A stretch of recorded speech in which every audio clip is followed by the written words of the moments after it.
Welcome to GS career academy. आज है 16 मार्च 2022 और 16 मार्च के करंट अफेयर से रिलेटेड जितने भी इम्पोर्टेंट क्वेश्चन बन सकते हैं उन सभी को इस वीडियो में डिस्कस करेंगे।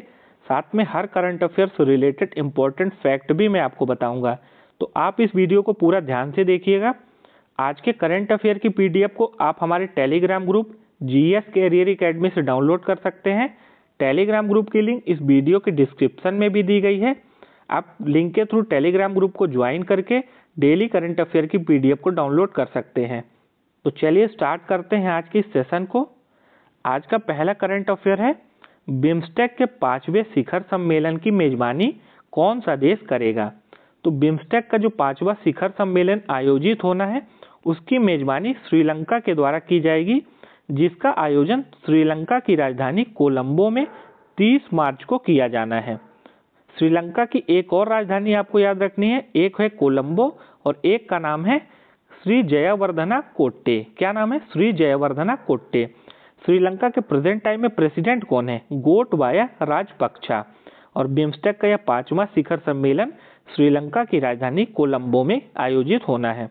अब बिम्स्टेक से रिलेटेड जो इम्पोर्टेंट फैक्ट आपको याद रखने हैं, तो बिम्स्टेक का फुल फॉर्म क्या होता है? Bay of Bengal initiative for multi sectoral technical and economic cooperation. BIMSTEC में टोटल 7 देश शामिल हैं, बांग्लादेश, भूटान, भारत, म्यांमार, नेपाल, श्रीलंका और थाईलैंड। देखिए, एक ट्रिक की मदद से भी आप याद रख सकते हैं कि इसमें टोटल कितनी कंट्रीज शामिल हैं। तो जैसे बिम्स्टेक में टोटल 7 लेटर हैं, वैसे इसमें 7 कंट्रीज भी सदस्य के रूप में शामिल हैं।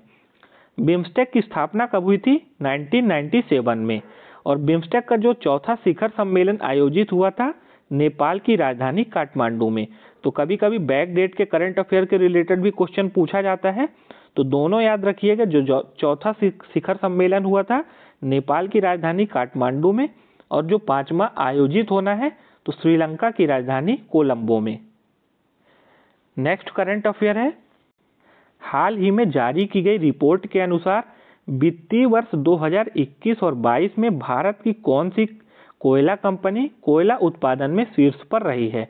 तो वित्तीय वर्ष 2021 और 22 में भारत की MCL यानी महानदी कोल फील्ड लिमिटेड कोयला उत्पादन के मामले पर शीर्ष पर रही है। MCL ने इस वित्तीय वर्ष में टोटल 157 मीट्रिक टन कोयला उत्पादन करके शीर्ष स्थान हासिल किया है।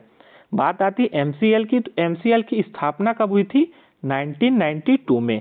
और इसका हेडक्वार्टर कहाँ है? छत्तीसगढ़ के संबलपुर जिले में। कहाँ है? छत्तीसगढ़ के संबलपुर जिले में। एक फैक्ट आप और याद रखिएगा, कई बार एग्जाम में पूछा जा चुका है कि कोयला उत्पादन में भारत का कौन सा राज्य शीर्ष पर है। तो भारत का पहले झारखंड राज्य कोयला उत्पादन में शीर्ष पर था, लेकिन अब झारखंड को पीछे छोड़कर छत्तीसगढ़ राज्य कोयला उत्पादन में शीर्ष पर आ गया है। तो 2 फैक्ट आपको यहाँ से निकल कर आते हैं। एक तो कंपनी में आप याद रखिए MCL, और राज्य में छत्तीसगढ़। नेक्स्ट करंट अफेयर है, हाल ही में 15 मार्च को निम्न में से कौन सा दिवस मनाया गया है। तो अभी 15 मार्च को विश्व उपभोक्ता दिवस यानी वर्ल्ड कंज्यूमर राइट्स डे मनाया गया है। इसको मनाने की शुरुआत किस वर्ष से हुई थी? तो इसकी शुरुआत हुई थी 1983 से। 2022 में विश्व उपभोक्ता दिवस की थीम क्या रखी गई थी? तो 2022 की थीम थी फेयर डिजिटल फिनांस। क्या थी? Fair digital finance. अच्छा, आज के वीडियो का लाइक एम है 1000 लाइक। अगर आपको ये वीडियो पसंद आता है और हेल्पफुल लगता है तब आप इस वीडियो को लाइक और शेयर जरूर कर दिया करो। अगर आपने हमारे चैनल को अभी तक सब्सक्राइब नहीं किया है तो सब्सक्राइब जरूर कर लीजिए। नेक्स्ट करंट अफेयर है, नेक्स्ट करंट अफेयर को देखने से पहले मार्च महीने के जो भी इम्पोर्टेंट डेट्स मनाए गए हैं उनको देख लेते हैं। तो 1 मार्च को मनाया गया है शून्य भेदभाव दिवस। 3 मार्च को कौन सा दिवस मनाया गया है? विश्व वन्य जीव दिवस। 4 मार्च को मनाया गया है राष्ट्रीय सुरक्षा दिवस। 8 मार्च को था अंतर्राष्ट्रीय महिला दिवस। 10 मार्च को था CISF स्थापना दिवस।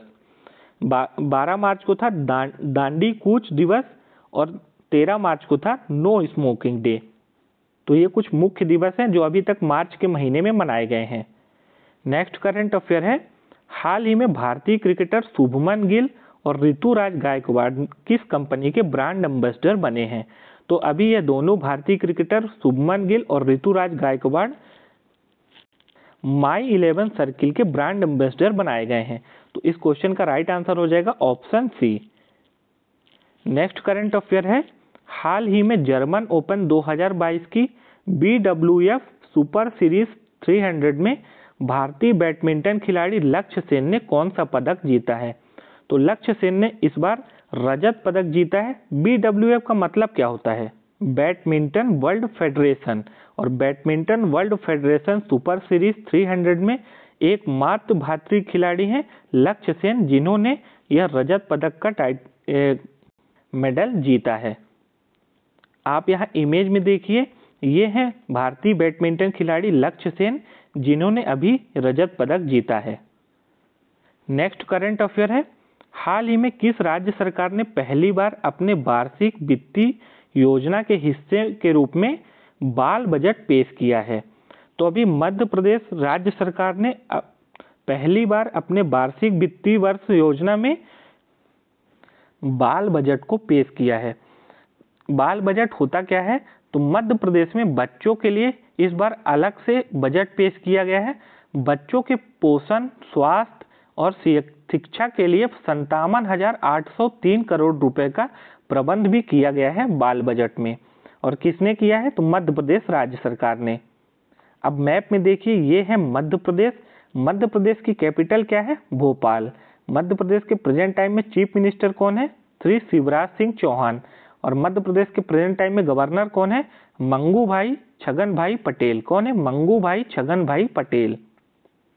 नेक्स्ट करंट अफेयर है, हाल ही में प्रधानमंत्री मोदी द्वारा राष्ट्रीय रक्षा विश्वविद्यालय भवन का उद्घाटन कहाँ किया गया है?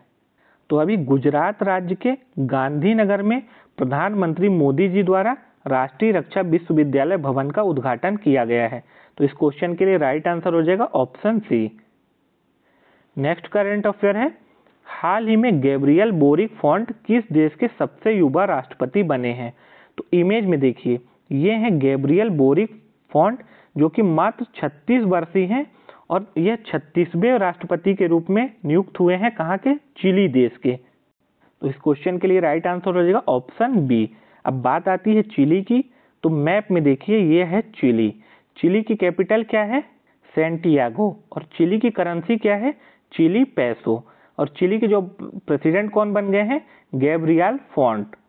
नेक्स्ट करंट अफेयर है, हाल ही में किस के द्वारा अनुवादित हिंदी उपन्यास टॉम्ब ऑफ सैंड अंतरराष्ट्रीय बुकर पुरस्कार के लिए नामांकित हुआ है? तो यह हिंदी उपन्यास टॉम्ब ऑफ सैंड, जो कि अनुवादित किया गया है गीतांजलि श्री के द्वारा, और इस बार इसको अंतरराष्ट्रीय बुकर पुरस्कार के लिए नामांकित किया गया है। इस क्वेश्चन के लिए राइट आंसर क्या हो जाएगा? Option C.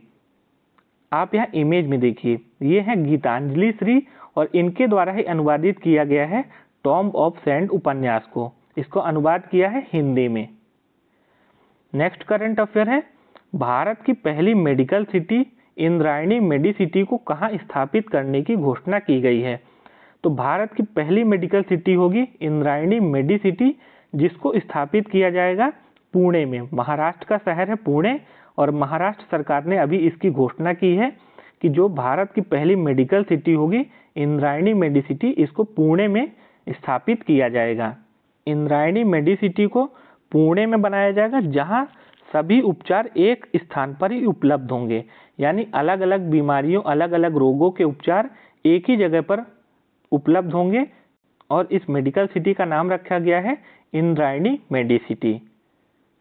Next current affair है, हाल ही में डिजिटल शॉपिंग में वैश्विक निवेश 2021 में कौन सा देश शीर्ष पर रहा है? तो इस बार डिजिटल शॉपिंग में अमेरिका शीर्ष पर रहा है। अपना देश भारत सेकंड पोजीशन पर है और थर्ड नंबर पर है चीन। तो फर्स्ट पे कौन सा हो गया? अमेरिका, सेकंड पे भारत और थर्ड पे चीन। इस क्वेश्चन के लिए राइट आंसर जो हो जाएगा, शीर्ष पूछा है तो शीर्ष पर है अमेरिका। भारत डिजिटल शॉपिंग कंपनियों के लिए दूसरा सबसे बड़ा वैश्विक उद्यम पूंजी केंद्र बन गया है। नेक्स्ट करंट अफेयर है, हाल ही में सुप्रीम कोर्ट ने किसको उच्चाधिकार प्राप्त समिति के अध्यक्ष के रूप में नामित किया है? तो अभी सुप्रीम कोर्ट के द्वारा AK सीकरी को उच्चाधिकार प्राप्त समिति के अध्यक्ष के रूप में नामित किया है। A.K. Sikri retired chief justice है सुप्रीम कोर्ट के, और इनको अभी उच्चाधिकार प्राप्त समिति के अध्यक्ष के रूप में नामित किया गया है। यह समिति जो है तो पूरे हिमालयी घाटी पर 4 धाम परियोजना के संचालन और स्वतंत्र प्रभाव का आकलन करेगी। और इसका अध्यक्ष अब किसको बना दिया गया है? A.K. सीकरी को। पहले इसके अध्यक्ष थे रवि चोपड़ा, 2019 में बनाए गए थे, लेकिन अभी 2022 के जनवरी महीने में रवि चोपड़ा ने अपने पद से इस्तीफा दे दिया है और अब सुप्रीम कोर्ट ने A.K. सीकरी को इस पद पर नियुक्त किया है। अब आज के नॉलेज बूस्टर को देख लेते हैं। तो आज के नॉलेज बूस्टर में हम लोग बात करेंगे हाल ही में प्रदान किए गए कुछ महत्वपूर्ण पुरस्कार। काफ़ी ज़्यादा इंपॉर्टेंट है, एग्जाम में जरूर पूछा जा सकता है इससे एक क्वेश्चन, तो ध्यान से देखिएगा। International women of courage award 2022 किसे मिला है? रिजवाना हसन को। रिजवाना हसन जो कि बांग्लादेश की पर्यावरण विशेषज्ञ हैं और इनको इस बार international women of courage award 2022 के लिए चुना गया है। सेकंड है बोल्ट्जमैन मेडल। तो ये बोल्ट्जमैन मेडल किसे मिला है? दीपक धर को। हिलाल-ए-पाकिस्तान जो कि पाकिस्तान का दूसरा सर्वोच्च पुरस्कार है, इसे दिया गया है बिल गेट्स को। बिल गेट्स जो कि माइक्रोसॉफ्ट के फाउंडर हैं, उनको ही हिलाल-ए-पाकिस्तान का पुरस्कार मिला है। माधवराव लिमेये पुरस्कार किसे मिला है? तो माधवराव लिमेये पुरस्कार मिला है राष्ट्रीय राजमार्ग, सड़क एवं परिवहन मंत्री हैं नितिन गडकरी, और इनको मिला है माधवराव लिमेये पुरस्कार। ICC spirit of cricket award किसे मिला है? डेरेल मिशेल को। ये किस देश के खिलाड़ी हैं? न्यूजीलैंड के। TX2 पुरस्कार किसे मिला है? तो TX2 पुरस्कार मिला है सत्यमंगलम टाइगर रिजर्व को। TX2 पुरस्कार होता क्या है? तो जैसे किसी टाइगर रिजर्व में 10 साल में अगर बाघों की संख्या दोगुनी हो जाती है तो उसको फिर TX2 पुरस्कार मिलता है। यानी अगर आज से 10 साल पहले वहाँ मान लीजिए बाघों की संख्या X थी, तो अगले 10 साल में अगर डबल हो जाती है यानी 2X, तो उसको फिर TX2 पुरस्कार दिया जाता है। फिर है असम वैभव अवार्ड जो कि असम राज्य का सबसे सर्वोच्च पुरस्कार है, तो इसे दिया गया है रतन टाटा को। फिर है UNDP यूथ क्लाइमेट चैंपियन। तो UNDP यूथ क्लाइमेट चैंपियन का अवार्ड मिला है प्रजक्ता कोहली को।